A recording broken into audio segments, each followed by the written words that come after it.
Buenas noches para todos. Sean todos bienvenidos a esta clase de discipulado. El día de hoy nos disponemos a desarrollar nuestra última clase de este discipulado.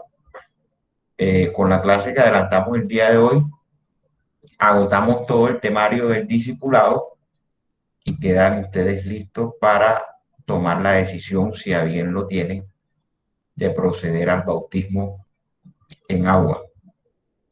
Entonces, hoy vamos a hablar acerca de las primicias, los diezmos y las ofrendas. En otras palabras, vamos a hablar acerca del plan financiero de Dios. Esto es muy importante que nosotros lo conozcamos, cuál es el plan financiero de Dios para cada uno de sus hijos y para su iglesia en general. Cuando hablamos del plan financiero de Dios, cuando hablamos de las primicias, los diezmos y las ofrendas, siempre esto es un tema que genera mucha controversia.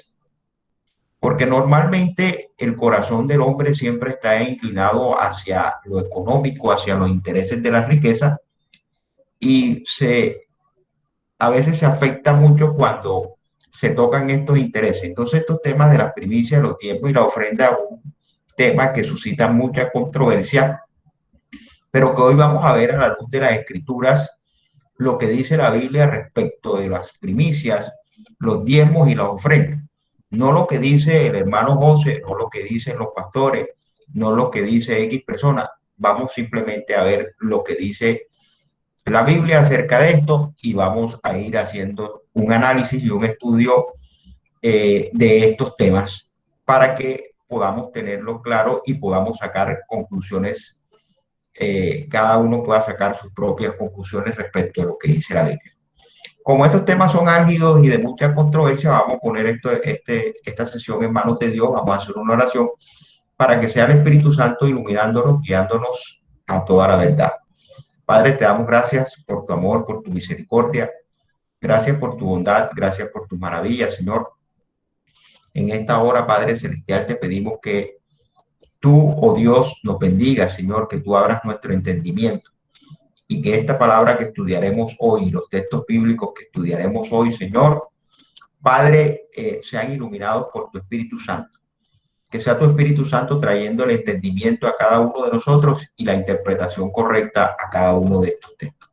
Señor, nos colocamos en tus manos para que tú nos bendigas y para que tú nos guíes a través de tu Espíritu Santo a toda la verdad. En el nombre de Jesús, amén.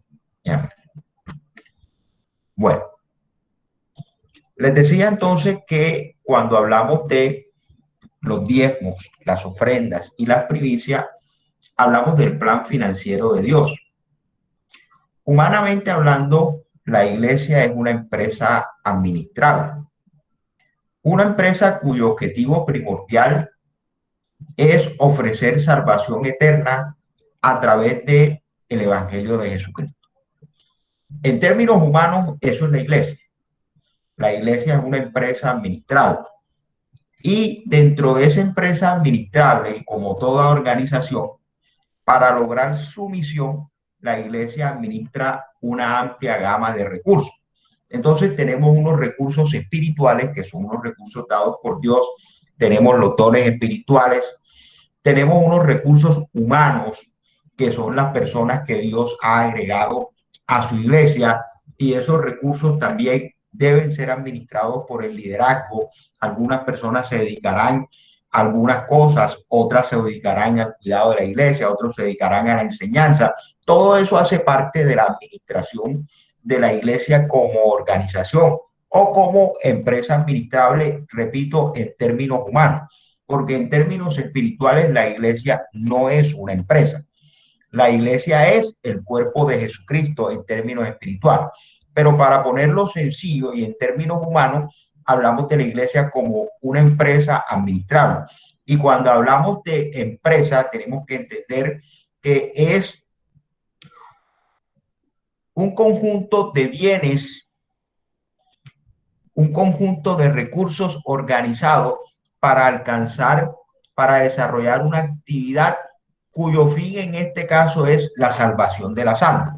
Entonces, esos recursos organizados para alcanzar ese fin lo podemos denominar empresa.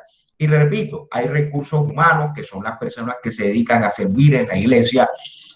Hay recursos, bienes muebles, por ejemplo, los enseres que hacen parte de la iglesia, pero también existen dentro de esa gran gama de recursos, están unos recursos económicos que son aquellos que se generan por las aportaciones económicas que hacen los miembros de las iglesias. Y esos aportes económicos están representados en los diezmos, en las ofrendas y en las primicias. Esas aportaciones y esos recursos económicos que aportan los fieles y los miembros de la iglesia son necesarios para que la iglesia pueda desarrollar su misión, que es predicar el evangelio y alcanzar las almas para Cristo. Por eso es necesario hablar de este plan financiero de Dios que encontramos nosotros en las escrituras. La manera como las personas lidian con el dinero o cómo administran su dinero o cómo lidian con sus propiedades, lealtades y ambiciones, la manera como las personas lidian con el dinero pone de presente o revela cuáles son sus prioridades, lealtades y ambiciones. Aquello en lo que primero aplicamos nuestro dinero demuestra dónde están nuestras prioridades y lealtades. Sí, hacia lo primero donde nosotros encaminamos nuestros recursos, ahí entonces nosotros podemos observar dónde están las prioridades y las lealtades de las personas. Hay personas que tienen su prioridad en atesorar riquezas para sí mismos. Hay otras personas que tienen una prioridad en tomar esos recursos para de alguna manera ayudar a la obra de Dios o ayudar a los necesitados. Hay otros que con sus recursos se preocupan por servir a otros y que otros puedan tener lo necesario. En fin, la forma en que usted administre e invierta su dinero va a revelar realmente dónde está su corazón. Sabemos que el Señor Jesús dijo que donde está el tesoro del hombre, allí está también su corazón. Y Jesús hizo una invitación a todos y dijo, no hagan tesoros en la tierra donde la orina y la polilla corrompen. Más bien hagan tesoros en los cielos donde ni la polilla ni el orín corrompen. La invitación del Señor Jesús claramente era a invertir en su obra, a invertir en su iglesia. Eso era lo que estaba llamando el Señor a hacer en ese momento. Existen dos cosas que Dios separa exclusivamente para sí: el diezmo y las primicias. Son cosas que Dios ha preparado para sí y ha apartado para sí. Por otra parte, las ofrendas más bien son algo voluntario que la persona de corazón entrega o da para la obra de Dios y revela el nivel de agradecimiento y de amor que tiene una persona hacia la obra de Dios. Pero comencemos entonces hablando acerca de los tiempos. Y lo primero que tenemos que decir es, lo primero que debemos hacer es definir los tiempos. ¿Qué son los diezmos? El diezmo inicialmente es un mandato establecido por Dios en su palabra y encontramos que este mandato viene establecido desde el antiguo pacto en Deuteronomio capítulo 14, versículo 22, por ejemplo, nosotros encontramos que Dios ordenó al pueblo pagar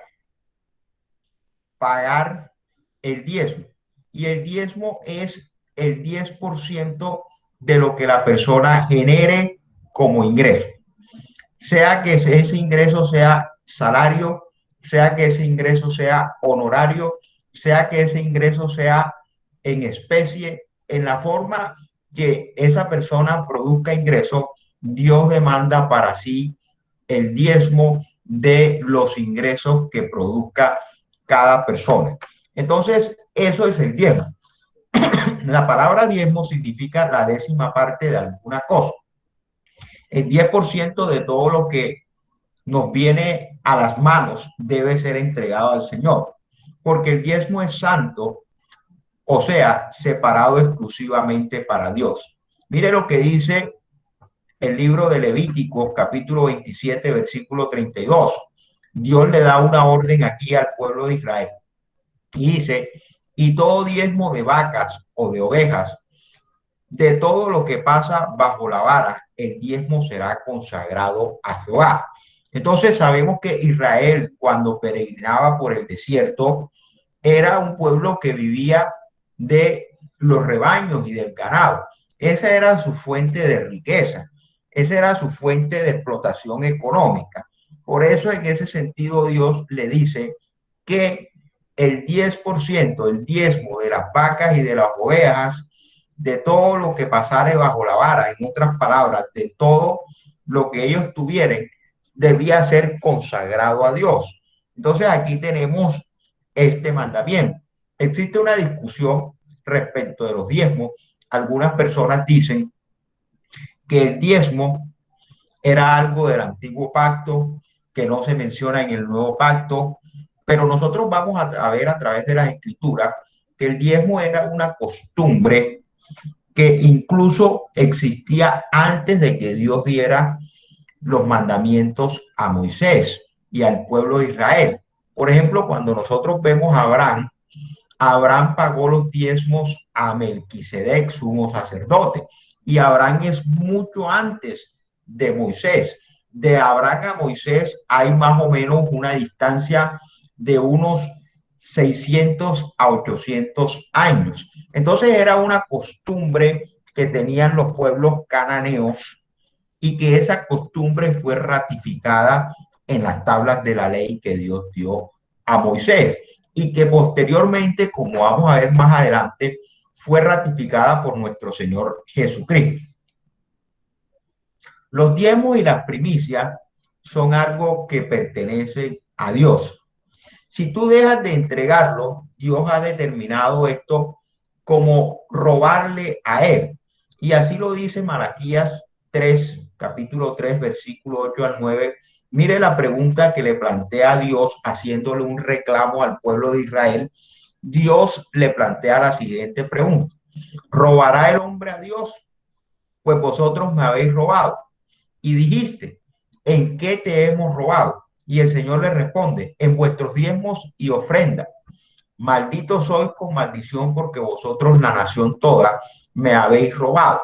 Cuando una persona toma algo para sí que no le pertenece, eso se califica como un robo o como un hurto.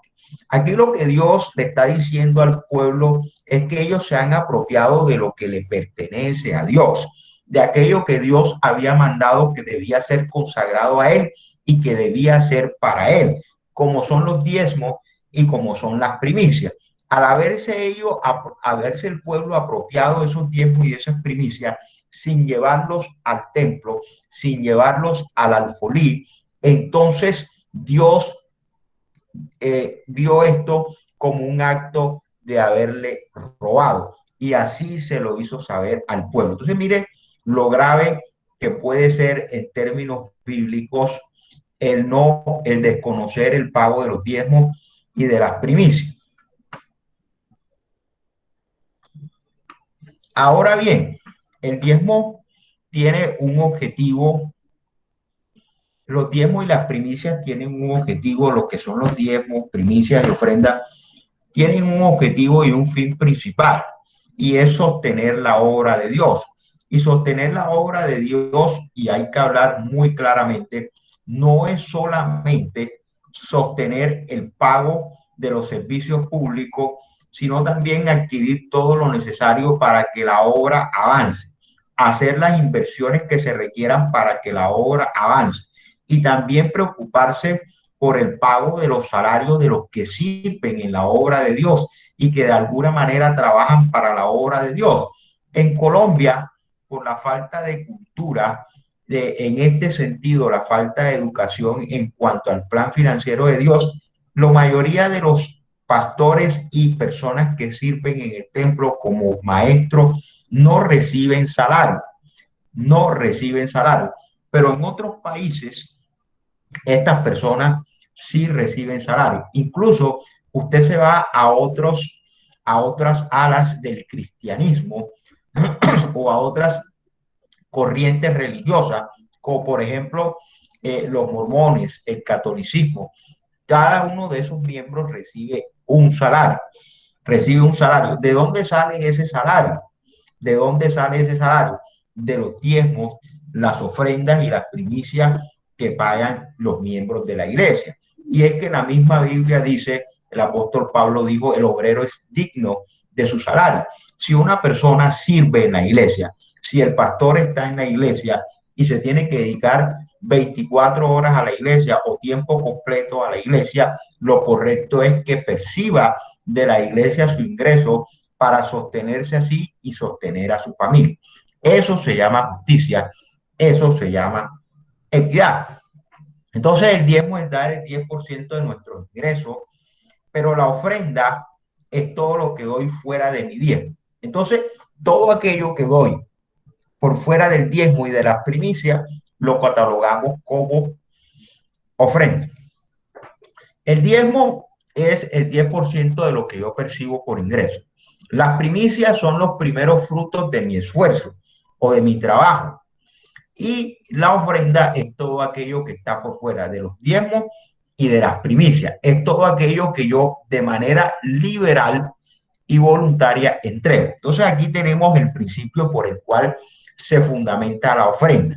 Y es que la ofrenda es voluntaria y de corazón. Cuando,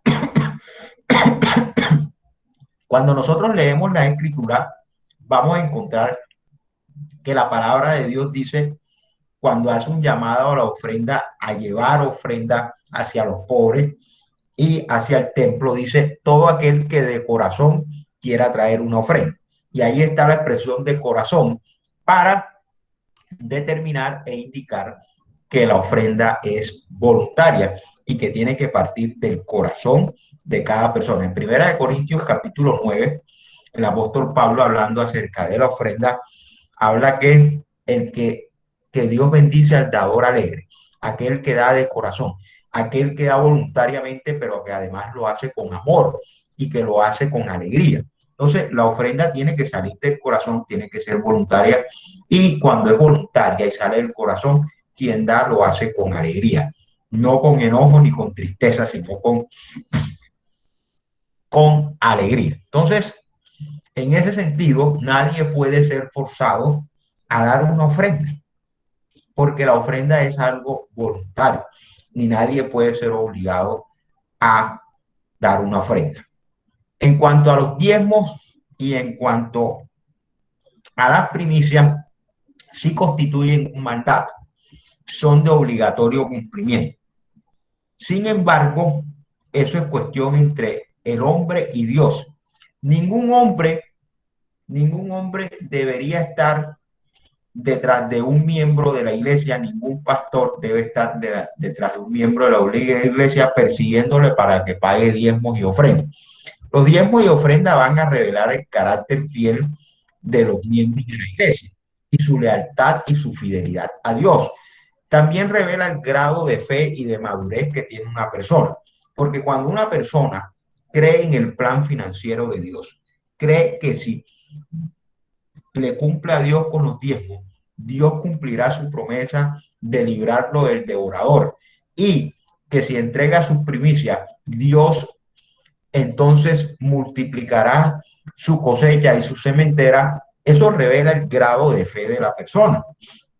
De tal suerte que los ministros no tienen que estar detrás de las personas exigiéndoles diezmos. Eso es un problema de él en su relación con Dios y cómo la persona cumple o desconoce, por el contrario, los mandamientos establecidos de Dios. Quien no diezma se pierde la promesa que Dios ha dado sobre aquellos que han dispuesto el diezmo, y quien no da primicia también se pierde la promesa que Dios ha dado para aquellos que cumplen con el pago de sus primicias. Entonces, ¿por qué se debe entregar o pagar el diezmo? Primera razón, porque Dios lo ordena, porque Dios lo ordena. Entonces, en Levíticos 27:30 dice, y el diezmo de la tierra, así de la simiente de la tierra como del fruto de los árboles, de Jehová es cosa dedicada a Jehová. Fíjese que en el texto anterior que habíamos leído, habíamos hablado de las ovejas y de los animales. Ahora este texto nos habla de todo lo que produce la tierra. Y así como nos decía respecto de los animales, decía que debía apartarse el diezmo y consagrarse a Dios. Aquí nos dice que de los frutos de los árboles, el 10% es de Dios y que es cosa dedicada a Dios.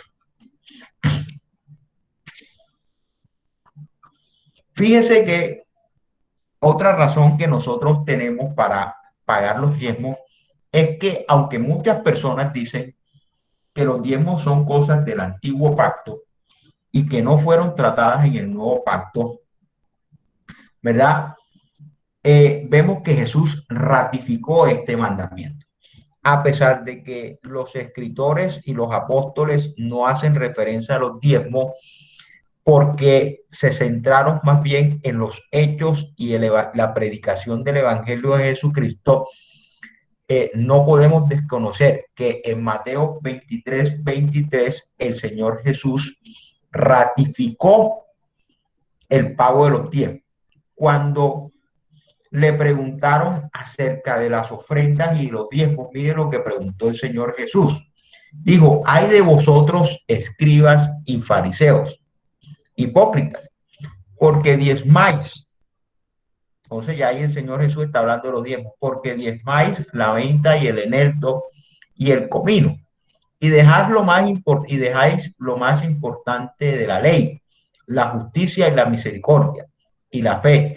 Esto era necesario hacer sin dejar de hacer aquello. Entonces, fíjese el llamado de atención que le hace el Señor Jesús a los escribas y fariseos. Le dice, señores, ustedes diezman todo lo que reciben, como el eneldo, como el comino, como la menta, todo lo que producen, ustedes pagan sus diezmos. Pero no se olviden de lo más importante, que es la justicia y la misericordia, es decir, las obras que vienen del corazón, lo que nace del corazón. Y termina Jesús diciendo, este era necesario hacer, hablando de la justicia y la misericordia, pero dice, sin dejar de hacer aquello, es decir, sin dejar de diezmar. Entonces, fíjese cómo el Señor Jesús valida el mandamiento del diezmo y dice claramente que no debe dejar de hacerse, no debe dejar de pagarse los diezmos. El Señor Jesús claramente lo dice ahí. La tercera razón por la cual nosotros debemos pagar diezmo es porque el diezmo nos recuerda que todo lo que tengo me fue dado por Dios. El diezmo es una forma de reconocer que la fuerza que nosotros tenemos para generar riqueza proviene de Dios y es la manera como nosotros reconocemos a Dios como la fuente de nuestra riqueza.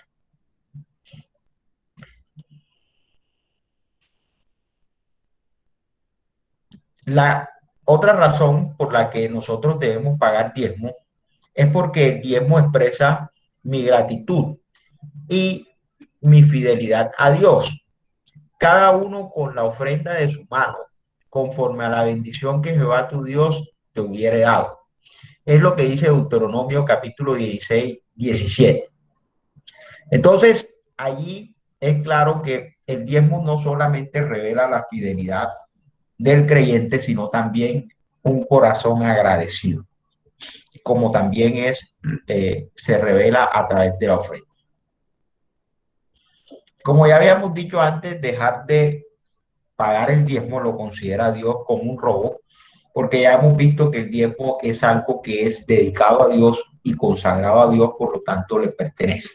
Cuando nosotros nos quedamos con lo que es de Dios, Dios lo mira como un robo y ya lo hemos leído en Malaquías 3, capítulo 3, versículo 8 al 9. Número 6, el diezmo libera la bendición sin medida de parte de Dios. Mire lo que dice Malaquías 3:10 y esta es la promesa que está para aquellos que cumplen con su pago de diezmos y primicias. Concretamente hablamos de esta promesa que aplica para los diezmos, dice Malaquías 3:10 lo siguiente: traed todos los diezmos al alfolí y haya alimento en mi casa. Y probadme ahora en esto, dice Jehová de los ejércitos, si no os abriré las ventanas de los cielos y derramaré sobre vosotros bendiciones hasta que sobreabunde. Entonces, la promesa es que Dios abrirá sobre sus hijos bendiciones, la ventana de los cielos, y derramará sobre ellos bendiciones hasta que sobreabunde. Mire qué maravillosa promesa, porque es que nada de lo que nosotros le demos a Dios es de balde. Dios no se queda con nada de lo que nosotros coloquemos en sus manos. Lo que nosotros colocamos y entregamos en las manos de Dios, Dios se va a encargar de bendecirlo y de multiplicar. Miremos la historia cuando Jesús estaba frente a la multitud y la multitud tenía hambre. Jesús le dijeron los discípulos a Jesús, despide a la multitud porque tiene hambre. Y el Señor le dijo, darle vosotros de comer. Y dicen los discípulos, pero ¿cómo le vamos a dar de comer si hay más o menos entre niños, mujeres y hombres como 5.000 personas? ¿De dónde vamos a sacar comida para 5.000 personas? Jesús dijo, tráiganme acá lo que tienen. Y le trajeron unos cuantos peces y unos cuantos panes. ¿Y qué hizo Jesús? Los presentó delante de Dios y le dijo, Señor, bendice. Y comenzaron a repartir y Dios se encargó de multiplicar esos peces y esos panes. Cuando Dios le preguntó a Moisés, le dijo, Moisés, ¿qué tienes en tu mano? Y Moisés le dijo, tengo esta vara, Señor. Y le dijo, tírala, entrégamela. Y se la entregó y esa vara se convirtió en una serpiente.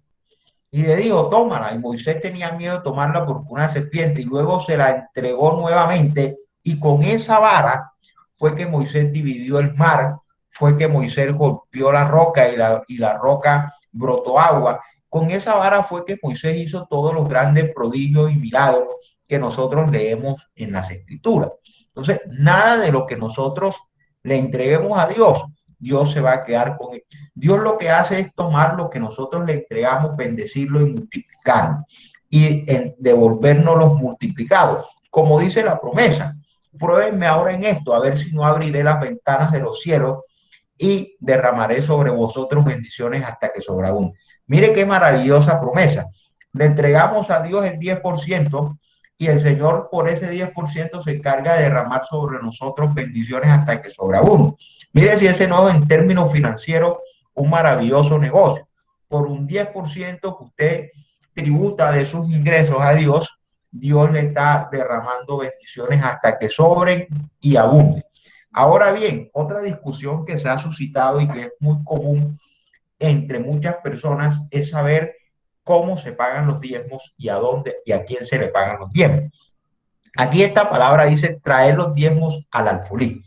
El alfolí es la casa de Dios, es un lugar, es un objeto donde se colocan los diezmos y que está en la casa de Dios, lo cual implica que los diezmos tienen que ser traídos a la casa de Dios. Hay muchas personas que dicen, no, yo pago mi diezmo de muchas maneras, ayudo a los pobres, hago esto, hago aquello.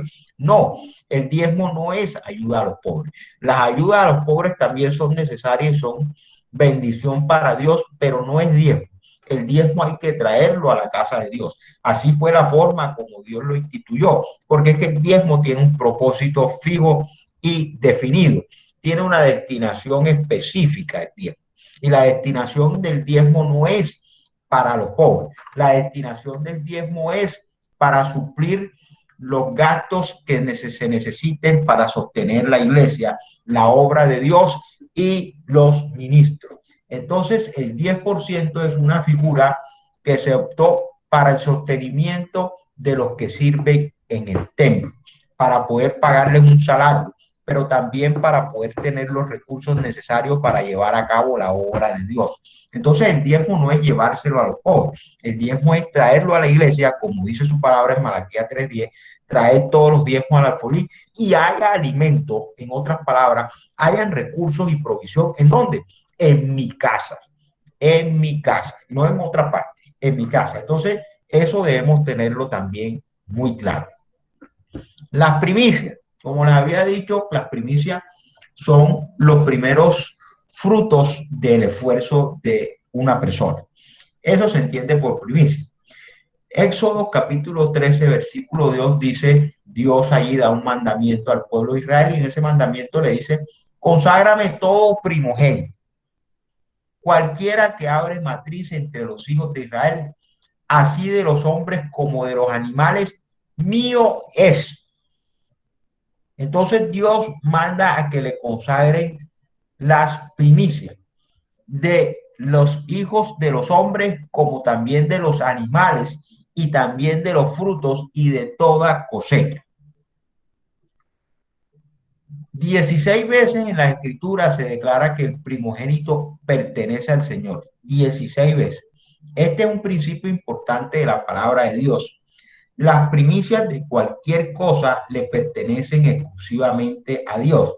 Mire lo que sigue diciendo Éxodo capítulo 13, versículo 12 al 13. Dice, dedicará a Jehová todo aquel que abriere matriz. Asimismo, todo primer nacido de tus animales.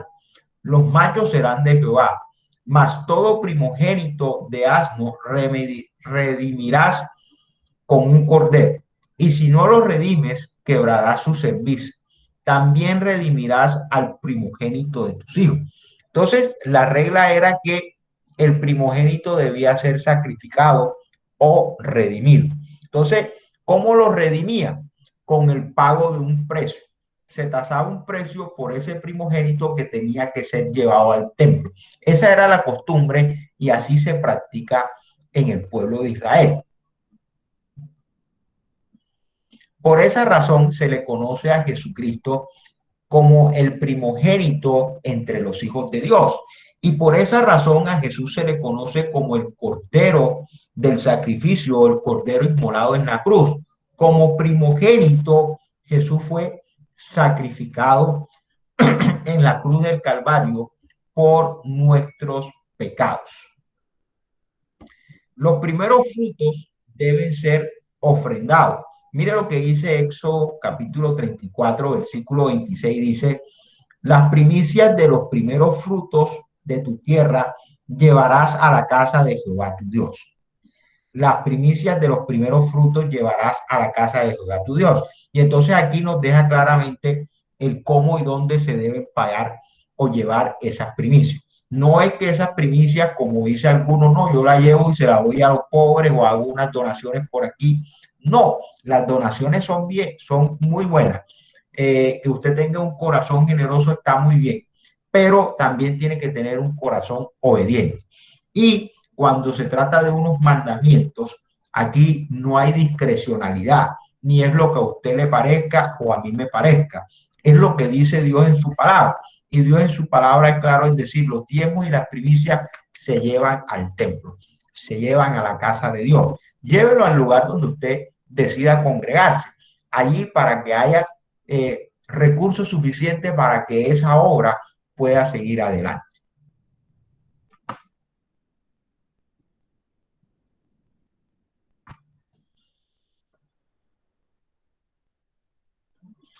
Para ver algunos ejemplos de primicia, veamos, por ejemplo, el ejemplo de Jericó. Jericó era una ciudad cananea que estaba en toda la región de Canaán y que fue la primera ciudad que conquistó el pueblo de Israel. Canaán era la tierra que Dios había entregado a los israelitas y que se conocía como la tierra prometida. Pero Dios había ordenado al pueblo de Israel que tenían que sacar de esa tierra a los cananeos y a todos los que habitaban en esa región. Entonces, la primera ciudad que debía conquistar el pueblo de Israel era Jericó. Pero Dios hizo una petición muy especial al pueblo y dijo que no tomarían nada del botín de Jericó, sino que ese botín sería consagrado y todo sería ofrecido a Dios, que todo sería quemado como ofrenda a Dios.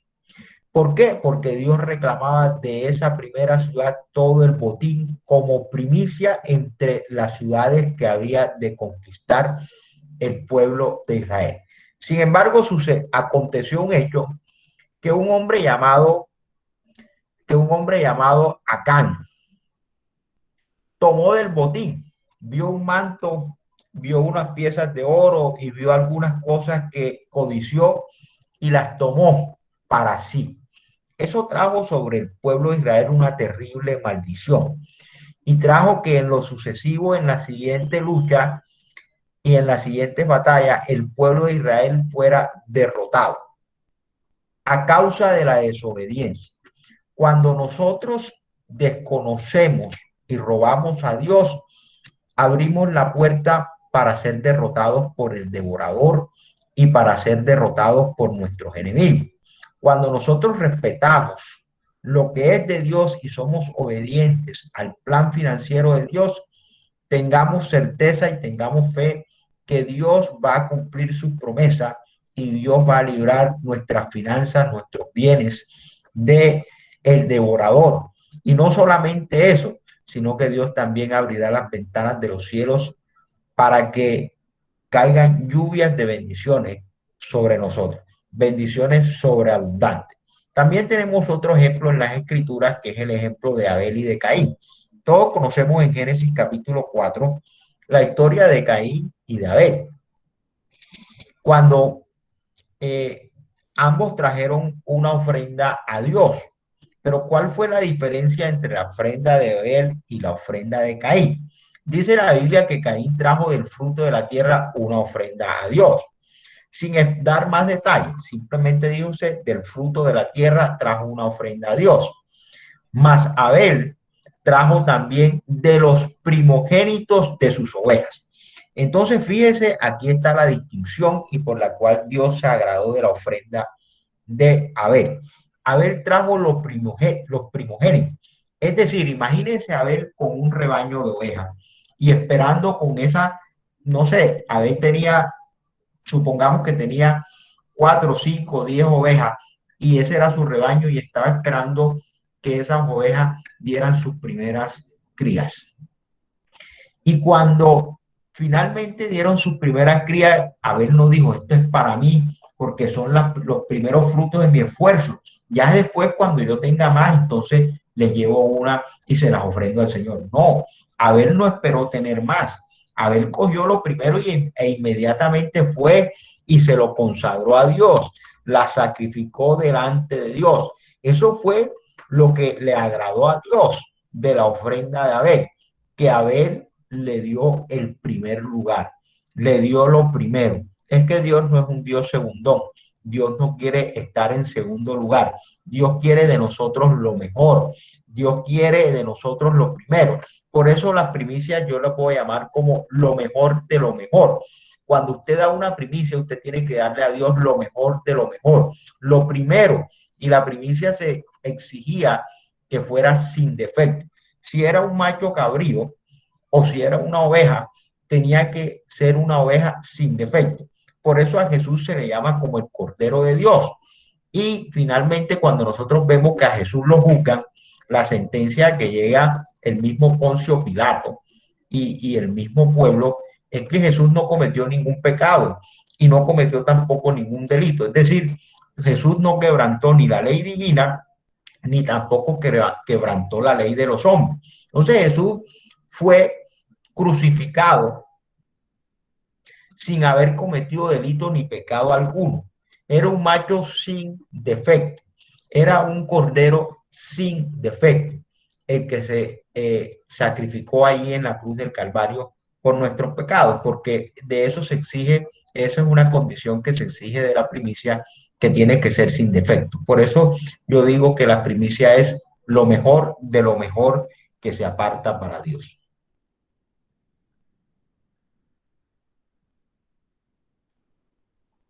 ¿Por qué Dios exige lo primero? ¿Por qué Dios exige las primicias? Porque lo primero es una posición de honra. Como les había dicho, Dios nunca acepta ser el segundo lugar. Dios no lo acepta y miremos lo que dice Proverbios 3 del 9 al 10. Ahí vamos a ver qué nos dice la palabra de Dios en Proverbios 3 del 9 al 10.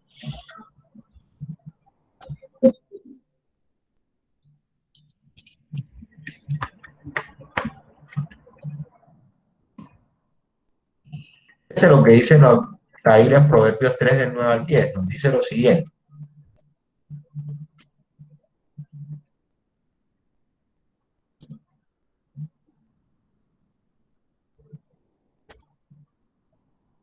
Dice, honra a Jehová con tus bienes y con las primicias de todos tus frutos, y serán llenos tus graneros con abundancia, y tus lagares rebosarán de mosto. Entonces, ahí está la promesa. Cuando nos dice, honra a Jehová con tus bienes y con las primicias de todos tus frutos. Primero nos llama a honrar a Dios. ¿Con qué? No solo con nuestro corazón. Es que el ofrendar, el diezmar y el pagar primicia es un acto de adoración. Es un acto de fe. Entonces, cuando nosotros actuamos de esta manera y pagamos nuestros diezmos, pagamos nuestras primicias y damos ofrenda, la promesa es, serán llenos tus graneros con abundancia y tus lagares rebosarán de mosto. Esto quiere decir que nuestras finanzas y nuestra vida económica será una vida económica próspera. Muchas personas están en la iglesia y todavía no han entendido los principios porque están amarrados a los bienes, están amarrados a hacer tesoros aquí en la tierra y no han escuchado el consejo del Señor que dice, no hagan tesoros aquí en la tierra, hagan tesoros en el cielo. Eso no quiere decir que usted no debe ahorrar y que usted no debe tener un plan financiero para su vejez. No, lo que está diciendo el Señor es, sí, está bien que ahorren, pero también inviertan en los cielos, que esa es una cuenta que les dará mayores réditos y mejores rendimientos. Porque qué mejor rendimiento que contar con el respaldo financiero de Dios y de las promesas financieras del Señor de bendecirnos abundantemente. No hay ningún otro mejor respaldo porque Dios es el dueño del oro y de la plata y de él proviene la capacidad para hacer las riquezas. Entonces, siempre que nosotros colocamos en primer lugar a Dios, estamos respetándole y estamos honrándole.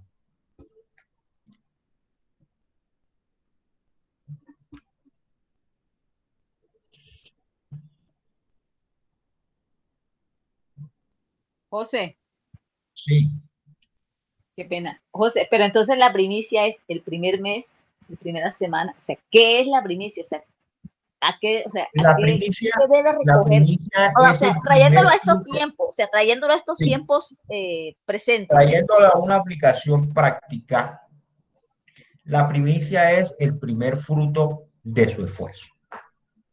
La primicia es el primer fruto de su esfuerzo. Sí, sus esfuerzos o el fruto de su esfuerzo se ve de manera semanal o hay personas que trabajan a día, es decir, que viven de lo que producen diariamente y comienzan una nueva labor. El primer esfuerzo es ese producido del primer día para los que trabajan diariamente. Para los que trabajan y les tienen una producción semanal, el primer esfuerzo es los ingresos que reciben por esa producción semanal. Si hay otros que la reciben quincenal, el primer esfuerzo es esa producción quincenal. Y si hay algunos que lo reciben mensual, el primer esfuerzo es lo que reciben mensual, porque ese es el primer fruto que ellos perciben, es el primer ingreso que se percibe por su trabajo, ya por su esfuerzo, llámese salario, llámese honorario, llámese ingreso económico, como usted lo quiera llamar. Entonces, la primicia es el primer fruto, lo que usted ya percibe por ese trabajo. ¿Sí me hago entender? Sí, claro, sí, así es. Bueno,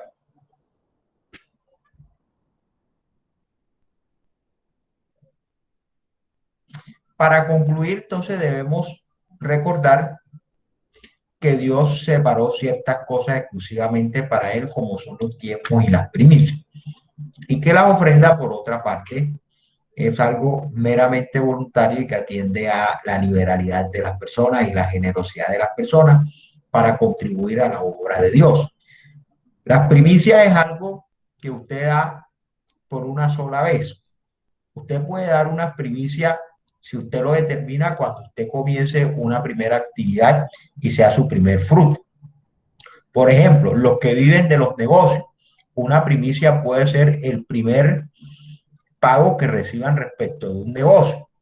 Ahora bien, hay personas que también determinan primicias anuales y anualmente le dan el primer pago que perciben o el primer ingreso que perciben en ese año. Es una cosa que cada persona puede determinar. Si su empleo es el mismo y ha permanecido en ese empleo por 10, 20 años, y si usted a bien lo tiene determinar, dar el primer ingreso de cada año a Dios, eso es algo que usted debe decidir. Eso es algo que usted debe decidir.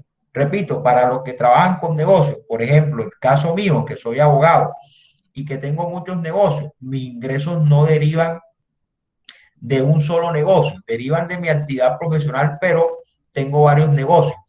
Para mí, cada negocio representa un primer ingreso, porque de cada negocio me hacen un primer pago.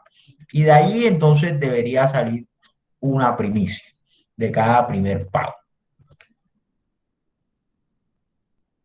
Entonces el diezmo y las primicias son una oportunidad de mostrar al mundo espiritual que Dios es el primero en nuestras vidas. Esto es importante. Bueno, con esto hemos terminado nuestro curso de discipulado. Quisiera dar algunas recomendaciones finales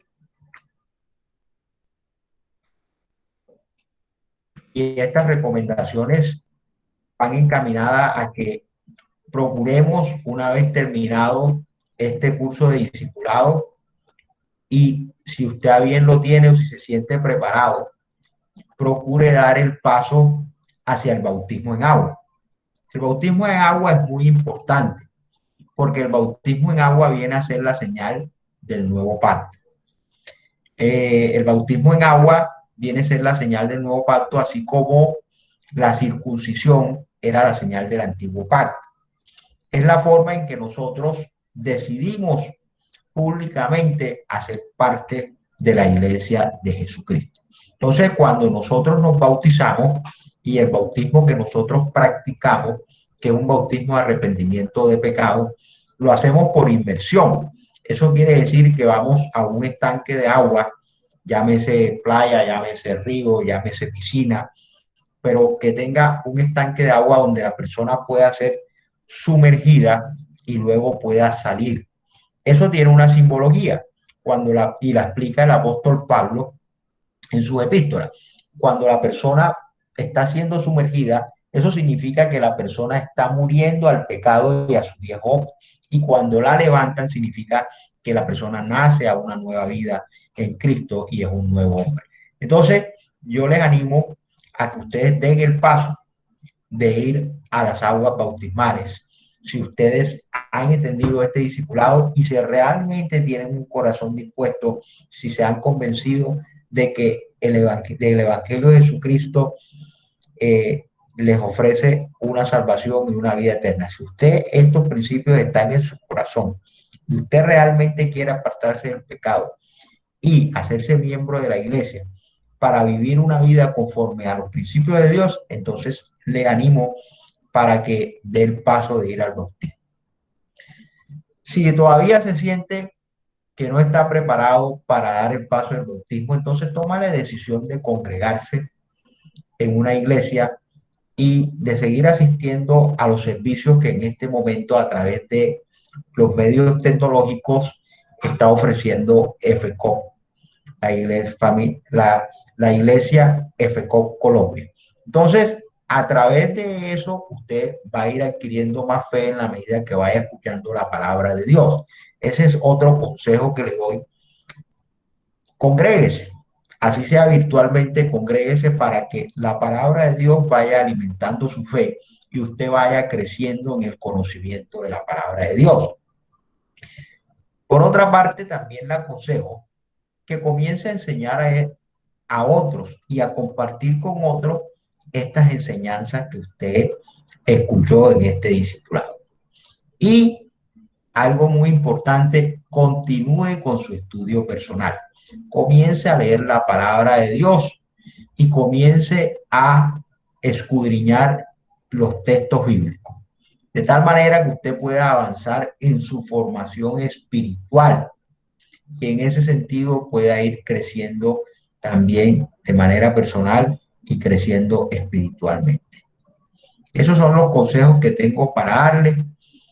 Que Dios les bendiga.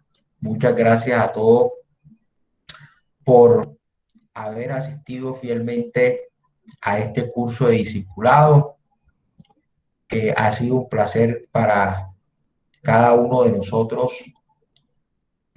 tenerlos aquí y poder compartir con ustedes en este espacio. Vamos a orar y vamos a darle gracias a Dios por este tiempo. Padre, te damos gracias por tu amor y por tu misericordia. Gracias por este periodo de tiempo en que nos permitiste, Señor, oh Dios, desarrollar este curso de discipulado. Padre, gracias por las enseñanzas. Gracias, Señor, por todas las personas que dispusieron su tiempo y su corazón para atender a este curso. Te pedimos, Señor, que las enseñanzas dadas aquí, Señor, sean un fundamento importante para la fe de cada persona. Que se multipliquen en su corazón, Señor, y que se afirmen en sus pensamientos, Padre Celestial. Oh Dios, que en todo momento, Señor, sus decisiones, Padre, vayan acompasadas, Padre Celestial, con estas enseñanzas y con estos principios que hemos estudiado en este curso de discipulado. Pon en ellos, Señor, y en cada uno de nosotros el deseo y el querer de seguir superándonos, Señor, de seguir estudiando tu palabra y de seguir en un proceso de formación espiritual a través del estudio de tu palabra, a través de congregarnos y de escuchar las enseñanzas y la predicación de tu iglesia. Padre, bendecimos a cada persona, Señor. Les entregamos en tus manos para que tú cuides de ellas, Señor. Padre, y que esta semilla que se ha sembrado en sus corazones, que es la palabra de Dios, lleve su fruto al 100 por 1 y que esta semilla permanezca. En el nombre de Jesús lo pedimos para tu gloria y para tu honra, bendito Dios. Amén. Que Dios les bendiga.